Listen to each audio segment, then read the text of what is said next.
Are you looking to try to find a multifamily property investment in the right neighborhood? Don't know what to look for when you drive the neighborhoods to determine whether or not it's a good place to park your money? Well, in this video, I'm going to go over exactly that and how you can evaluate a multifamily neighborhood to make sure it's the right type of neighborhood that you'd like to invest in. Hey everybody, welcome back. I'm Paul Macaluso, the Multifamily Renegade, and in today's video, we're going to discuss how to evaluate a multifamily property neighborhood. Go over some things that you may not have thought of, maybe you have thought of. So without any further ado, let's go ahead and jump into today's topic. Now, what you guys have to remember is when you're looking at a multifamily investment, the numbers on the paper are always important, but that does not mean they determine whether or not the area of that multifamily is a good area for you to make the investment in. You have to drive the neighborhoods. Get in the car, drive the neighborhoods. I personally recommend driving the neighborhoods both during the day, during the evening as well. And the reason you want to do that is so you can get a contrasting idea of what activity is going on in the neighborhood during the day, as well as what's going on in the neighborhood at night. Some things to look for when you're driving in these neighborhoods, looking at the multifamily properties that you're considering. You want to look at the roofs. Are the roofs in good shape? Do they have a bunch of missing shingles? Are the fascia boards rotten and falling apart or missing, or the paint peeling off of them? You want to look at broken windows. Are there any broken glass that you guys can see just by driving through the neighborhood? Is there cracked windows? Is there boarded up windows? How about this? Is there trash everywhere? Is there trash on the grounds? Is there overflowing dumpsters with trash? Is there graffiti? These are all things that you want to take into consideration. Now, just because you find some of that stuff doesn't necessarily disqualify the neighborhood that you're looking in.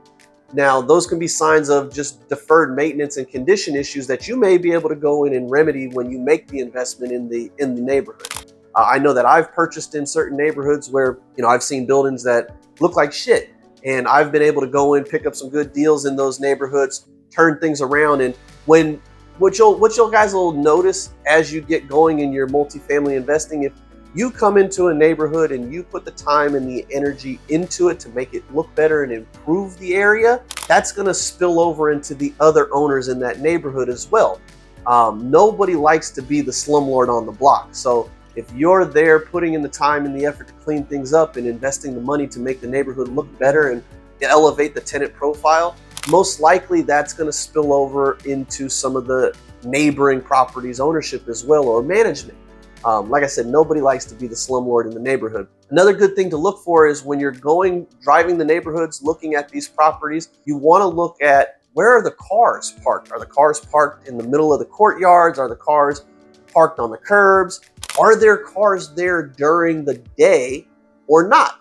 A good indication to me of a working class neighborhood for multifamily is if you drive the neighborhoods during the day and there's no cars, but you drive the neighborhood at 5, 6 o'clock that evening, and there's a bunch of cars there. That typically means that folks are at work during the day and they come home in the evenings. What you want to also pay attention to while you're in the neighborhoods during the day as well as at night, are people hanging out?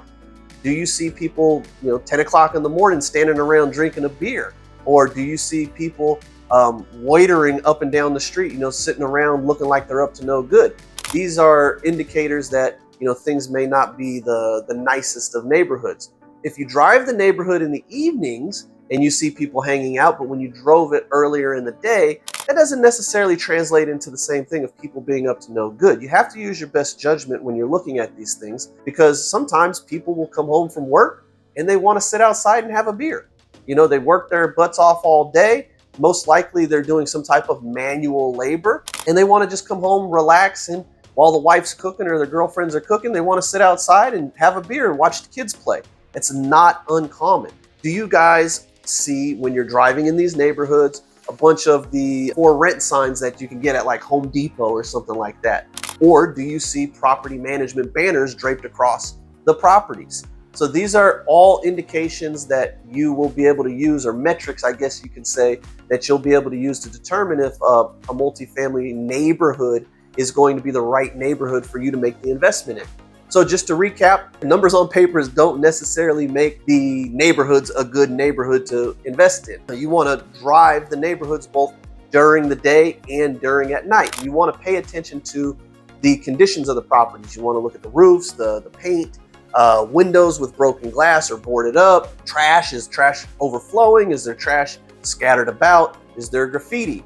Another thing that we covered is you want to make sure you're doing these drive-bys or assessments both during the day and at night. Are there cars parked on the curbs, in the parking lot, or just haphazardly throughout the neighborhood? Those are very, very good metrics to try to gauge whether or not you would feel comfortable going to these neighborhoods to invest in. Are people hanging out during the day? Are people hanging out during the night? And again, remember, just because you see people during one part of the day hanging out versus another part of the day, it doesn't necessarily make it a bad neighborhood or not. So these are things that you guys want to keep in mind. Also, the for rent advertisements that you see in the neighborhood, where are they mom and pop, for sale signs that you buy at Home Depot, or are you seeing property management banners draped across the building? So these are all things that you guys want to take into consideration when you're evaluating a neighborhood. Now, this is just the physical stuff, not looking at the numbers like as far as rent growth, median household income, so on and so forth. This is like you, boots on the ground, going through the neighborhoods and making your own assessment and analyzing whether or not this is something that you'd like to do. So we'll do a later video talking about the numbers and the things that you want to make sure are in line with the neighborhood.